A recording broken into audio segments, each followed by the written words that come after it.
प्रभु परमेश्वर को धन्यवाद देंगे कि परमेश्वर ने एक बार फिर से ये मौका में दिया है कि हम परमेश्वर के चरणों में आकर उसकी महिमा कान बन सके। प्रियो, परमेश्वर हमसे प्यार करता है। प्रियो, परमेश्वर आपसे प्यार करता है। प्रियो, परमेश्वर आपको आगे बढ़ाना चाहता है ताकि आप आगे बढ़ते जाएं और प्रभु की महिमा कर सकें। आज के सुबह के इस डिवोशन के लिए हम अपने प्रभु परमेश्वर से आशीष को प्राप्त करें।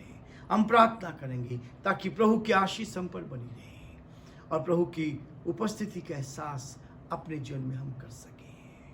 आंखों को बंद करें और प्रभु से प्रार्थना करें। जीवते और सच्चे विश्वास के योग्य परमेश्वर, हमारा हृदय आपके प्रति धन्यवाद से भरा है प्रभु कि आपने सुंदर मौका में दिया है कि हम आपके पवित्र चरणों में आकर प्रभु जी आपकी महिमा कान बन सके, आपके नाम को धन्य कह सके, जो आपकी योजना है उसको आपके नाम के लिए पूरा कर सके। आज इस दिन के लिए धन्यवाद प्रभु जी। दिन भर के लिए हम प्रार्थना करते हैं आपका सुरक्षा का हाथ हमारे साथ बना रहे, आपके सरदूत हमारी रखवाली करे, आपकी उपस्थिति में हम आगे बढ़ते जाएं और बहुतों के लिए प्रभु आशीष का आनंद का कारण बन सके। हे दयालु, हे सामर्थी, हे विश्वास के योग्य परमेश्वर, हम आपकी तारीफ करते हैं, हम आपकी प्रशंसा करते हैं, हम आपके नाम को सराहते हैं प्रभु जी, क्योंकि आप इसके योग्य परमेश्वर हैं। धन्यवाद देते हैं, आपकी स्तुति करते हैं कि आपने हमसे बेहद प्यार किया। आपका दया का हाथ हमारे साथ रहा, इसके लिए धन्यवाद प्रभु जी। हमारे प्रदेश के लिए हम प्रार्थना करते हैं, इस प्रदेश पर आपके अनुग्रह की दृष्टि बनी रही। ये कोरोना बीमारी प्रभु पूरी तरह से समाप्त हो। आपने दुआओं को सुना और पिता परमेश्वर इस प्रदेश पर अपनी भरपूर आशीष दी, हम इसके लिए धन्यवाद। हमारे मुख्यमंत्री पर आपने आशीष दी, उनको बुद्धि दी, ज्ञान दिया और पिता परमेश्वर इस प्रदेश में कोरोना पर जीत पाने के लिए आपने उनकी मदद की, हम धन्यवाद देते हैं। हम प्रार्थना करते हैं इन दिनों प्रभु आप और अधिक बुद्धि से परिपूर्ण करें, आपका हाथ उनके साथ बना रहे ताकि सब बातों के द्वारा आदर महिमा आपको मिल सके। आपका हाथ हमारे प्रदेश पर है। हमारे देश के लिए प्रार्थना करते हैं, देश के राष्ट्रपति के लिए, प्रधानमंत्री के लिए हम प्रार्थना करते हैं, आपका हाथ उनके साथ ही बना रहे। उनको अपने डर में, अपने भय में कदम उठाने के लिए आप उनकी मदद करें ताकि परमेश्वर सही कदम उठा सके और इस देश का संचालन आपकी महिमा के लिए कर सके। सारी महिमा आपको देते हुए इस विनती को अपने प्रभु, अपने उद्धारकर्ता यीशु मसीह के नाम से मांगते हैं, आमीन।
शक्तिमान तू ही है मेरे जीवन का संगीत, तू ही महान सर्वशक्तिमान, तू ही है मेरे जीवन का संगीत।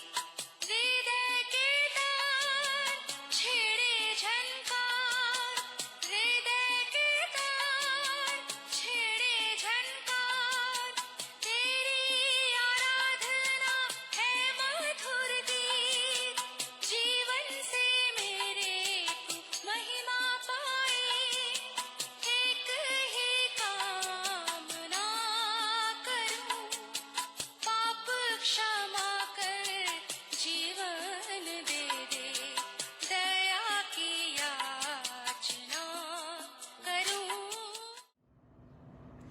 प्रियो, आज एक ऐसे विषय को लेकर मैं आपके सामने हूं जो शायद हमारे जीवन को हिला भी सकता है।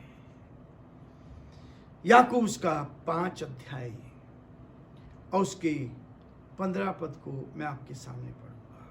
याकूब उसका 5 अध्याय नए नियम में है, आपके सामने पढ़ूंगा। प्रार्थना की शक्ति और विश्वास की प्रार्थना के द्वारा रोगी बच जाएगा और प्रभु उसको उठाकर खड़ा करेगा, और यदि उसने पाप भी किए हों तो उनकी भी क्षमा हो जाएगी। परमेश्वर अपने इस वचन के पढ़े और सुने जाने पर आशीष दे। याकूब 5:14 में इस बात को कहता है कि हम रोगी पर तेल मलकर प्रार्थना करने के विषय में पढ़ते हैं। ये वचन बताया गया है कि हम रोगी पर क्या करें। 14 पद कहते, यदि कोई तुम में कोई रोगी हो तो कलीसिया के प्राचीनों को बुलाए और प्रभु के नाम से उस पर तेल मलकर उसके लिए प्रार्थना करें। इस विषय में बताया गया है। अनेक लोग इस पद का हवाला देते हैं और अभिषेक तेल बोतलों में बेचते हैं। अभिषेक तेल बोतलों में बेचते हैं। ईमानदार मसीह जानना चाहता है, प्रभु के दास और दासी जानना चाहते हैं कि बाइबल का इस विषय में क्या कहना है। बाइबल क्या कहती है कि हमें तेल बोतलों में देना चाहिए या नहीं देना चाहिए। प्रियो, परमेश्वर का वचन हमें कई बार बहुत स्पष्ट कहता है। पुराने नियम के समय में सुगंधित तेल प्रसन्नता, आनंद का सूचक था। इस बात को बताता है भजन संहिता उसका 45 और 7 में इस बात को कहता है, ये हमारे लिए सुगंधित तेल प्रसन्नता का, आनंद का ये कारण था, सूचक था। और दुख के समय इसके उपयोग को टाला जाता था। जब दुख होता था तब तेल लगाना नहीं पड़ता था। दुख के समय तेल नहीं लगता था। दूसरा शमूएल उसका 12वां अध्याय हम निकालेंगे। परमेश्वर का वचन इस बात को कहता है। दूसरा शमूएल उसका 12वां अध्याय और उसके 20 पद को मैं आपके सामने पढ़ूंगा, जहां परमेश्वर का वचन कहता है कि दुख के समय हमें क्या करना चाहिए। दुख के समय इसको टालना चाहिए। ये वचन हमें बहुत स्पष्टता से परमेश्वर के वचन को कहता है। 12वां अध्याय उसके 20 पद में कहा, तब दाऊद भूमि पर से उठा और नहाकर तेल लगाया और वस्त्र बदला। तब यहोवा के भवन में जाकर दंडवत की, फिर अपने भवन में आया और उसकी आज्ञा पर रोटी उसको परोसी गई और उसने भोजन किया। उसने भोजन किया। दुख के समय इसको टाला जाता था, आनंद के समय इसको इस्तेमाल करते थे। विशेष सम्मान प्रदर्शन के रूप में सुगंधित तेल से अतिथियों का अभिषेक किया जाता था। जब अतिथि आते थे, मेहमान आते थे, गेस्ट आते थे, तब इससे लोगों का सम्मान किया जाता था। ये सम्मान करने के लिए था। लूका उसका 7 अध्याय हम निकालें। ये परमेश्वर का वो वचन है जिस वचन को लेकर हम आगे बढ़ सकते हैं। 36 पद में इस बात का वर्णन किया। फिर किसी फरीसी ने उससे विनती की कि वह उसके साथ भोजन करे। अतः वह उस फरीसी घर में जाकर भोजन करने बैठा। उस नगर में कि एक पापनी स्त्री ये जानकर कि वह फरीसी के घर में भोजन करने बैठा, संगमरमर के पात्र में इत्र लाई और उसके पांव के पास पीछे खड़े होकर रोती हुई उसके पांव को आंसू से भिगोने और उसके सिर के बालों से पोंछने लगी और उसके पांव को बार बार चूमकर उस पर इत्र मला। उस पर इत्र मला। ये इस बात को दर्शाता है कि परमेश्वर मुझे और आपको इस बात के लिए प्रेरित करता है।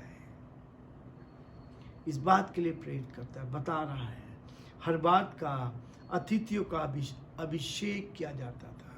बाइबल के समय में दर्द निवारक तेल से मलना चिकित्सा का एक भाग था। ये एक ऐसा हिस्सा था कि तेल लगाकर बीमारियों को ठीक किया जाता था, बीमारों को ठीक किया जाता था। यशाया उसका पहला अध्याय और उसके 6 पद में ये बहुत स्पष्ट दिया गया है। यशाया नबी किताब उसका पहला अध्याय उसके 6 पद में कहता है, पांव से सिर तक कहीं भी कुछ आरोग्य नहीं है, केवल चोट और कीड़े की मार के चिन्ह और सड़े हुए घाव हैं, जो ना दबाए गए, ना बांधे गए, ना तेल लगाकर नरमाए गए हैं। तेल लगाकर हम उन घाव को भर सकते हैं। इस बात को ये दर्शाया गया। मसीह के शिष्यों ने इस यहूदी चलन को जारी रखा जब वे चंगाई की सेवकाई पर निकलते थे। यीशु मसीह के इस कार्य को उन्होंने पूरा करने के लिए करते गए। मरकुस उसका 6 अध्याय और उसके 13 पद में इस बात को भी बताया गया है। चेलों ने इसको आगे बढ़ाया, चेले इसको आगे बढ़ाते चले गए। ये बाइबल में इस बात का वर्णन किया गया है। पहला अध्याय मरकुस उसका 6 अध्याय और उसके 13 पद में यहाँ स्पष्ट बताया गया। वो बहुत कहता है, और बहुत सी दुष्ट आत्माओं को निकाला और बहुत से बीमारों पर तेल मलकर उन्हें चंगा किया, तेल मलकर चंगा किया। ये चेलों ने भी इसको जारी रखा। अब ये चंगाई की सेवकाई से में निकले थे। उसके बाद याकूब की पत्री जो मूलतः इज़राइल के 12 गोत्रों को संबोधित की गई है, 12 गोत्रों को बताता है। याकूब एक एक में कहता है, रोगी के लिए तेल के प्रयोग की सलाह देता है। 5 अध्याय 14 पद में यूनानी शब्द जो है एलिफो का आशय तेल मलने से था। इस बात को दर्शाता है। तेल के लिए प्रयुक्त यूनानी शब्द एलियोन का अर्थ है जैतून का तेल। एलियोन का अर्थ है जैतून का तेल। इसलिए हमें समझना है कि याकूब रोगी विश्वासियों के लिए प्रार्थना और चिकित्सा उपचार दोनों की सलाह दे रहा है। ये दोनों की सलाह दे रहा है। हमें डॉक्टर को भी दिखाना है, हमें प्रार्थना भी करनी है। प्रार्थना में सामर्थ्य है, प्रार्थना में शक्ति है, और इस प्रार्थना की सामर्थ्य को देखना। बाइबल में तेल पवित्र आत्मा की सामर्थ्य और उपस्थिति का भी प्रतीक है। पवित्र आत्मा की शक्ति के बारे में बताया गया। जकरिया नबी की किताब उसका 4 अध्याय उसके 2 से 6 पद में कहा है, नबी, याजक और राजा की प्रतिष्ठा के समय तेल से अभिषेक किया जाता था। जब राजा का अभिषेक होता था, उनकी प्रतिष्ठा की जाती थी, तो उनको तेल से अभिषेक किया जाता था। अतः एक रोगी पर तेल का उपयोग उसके विश्वास को बढ़ाने के लिए उसके एक समर्पण संपर्क के साधन के रूप में लगाना आपत्तिजनक नहीं है। ये कोई बुरा नहीं है कि हम इस तेल को लगाएं, इसको हम लगा सकते हैं। लेकिन मसीह जो सिर है, मसीह जो कलीसिया का सिर है, उनकी चंगाई की सामर्थ्य का रोगी और अंगों अर्थात उनकी मसीह की देह में प्रभावित होने का प्रतीक भी है। यीशु मसीह कलीसिया का सिर है, पर तेल से अभिषेक करना, आश्रित करना या उस पर प्रार्थना नहीं करना चाहिए। यह मूर्ति पूजा के समान है। प्रिय प्रभु के दास ब्रदर स्टैनली ने इस बात को कहा है, उस बात को बहुत स्पष्ट करते हैं कि ये उस चीज के लिए है। नई वाचा के अंतर्गत नए नियम में परमेश्वर का वचन कहता है, परमेश्वर वस्तुओं का अभिषेक नहीं करते। परमेश्वर वस्तुओं का अभिषेक नहीं करते। अभिषेक केवल लोगों पर उतरता है। परमेश्वर का अभिषेक लोगों पर उतरता है। लोगों को परमेश्वर चंगाई देता है अपनी सामर्थ से। विश्वासियों के प्रति चंगाई की सेवकाई की प्राथमिक जिम्मेवारी है। ये विश्वासियों की जिम्मेवारी है कि लोगों को चंगाई के लिए कलीसिया के प्राचीनों की होती है कि वो एक दूसरे के लिए प्रार्थना करें। इसलिए याकूब उसका 5:14 में कहा है, पर यदि कोई तुम में रोगी हो तो कलीसिया के प्राचीनों को बुलाएं और वो उनके लिए प्रार्थना करेंगे। इसको विश्वासियों द्वारा एक दूसरे के लिए प्रार्थना द्वारा आगे जारी रखना है। प्रार्थना के साथ जारी रखना है। चंगाई सुसमाचार प्रचारों को मसीहों से बीमारी के लिए प्रार्थना हेतु तुरंत उन्हें उत्तर देने वाली बात नहीं है।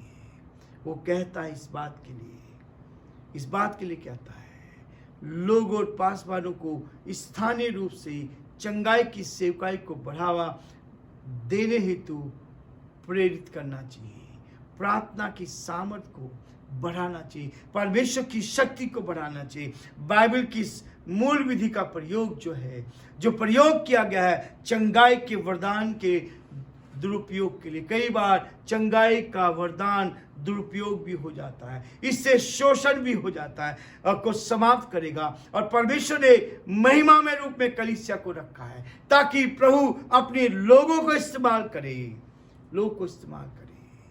आज प्रभु मुझे और आपको कहता है धार्मिकता का सूर्य उदय होगा और उसकी किरणों से तुम चंगे हो जाओगे। ये परमेश्वर का वचन हमें चंगा करता है। यीशु ने संदेश दिया, प्रभु के लोगों ने संदेश दिया और बहुत सारे लोग प्रभु के पास हैं। प्रभु का वचन हमें इस बात के लिए कहता है, प्रभु के दासों ने, डॉक्टर बिली ग्राहम ने कभी चंगाई की सभा नहीं की। उन्होंने सुसमाचार की चंगाई दी। चंगाई पहले नहीं है, पहले सुसमाचार है, पहले उद्धार है। यदि व्यक्ति चंगाई पा जाता है और उद्धार नहीं पाता तो उसको कोई लाभ नहीं होता। यदि व्यक्ति उद्धार पा जाता है और चंगाई नहीं पाता तो उसको हमेशा की जिंदगी मिलती है। चंगाई सेकेंडरी बात होनी चाहिए। पहले मनुष्य उद्धार के अनुभव को प्राप्त करे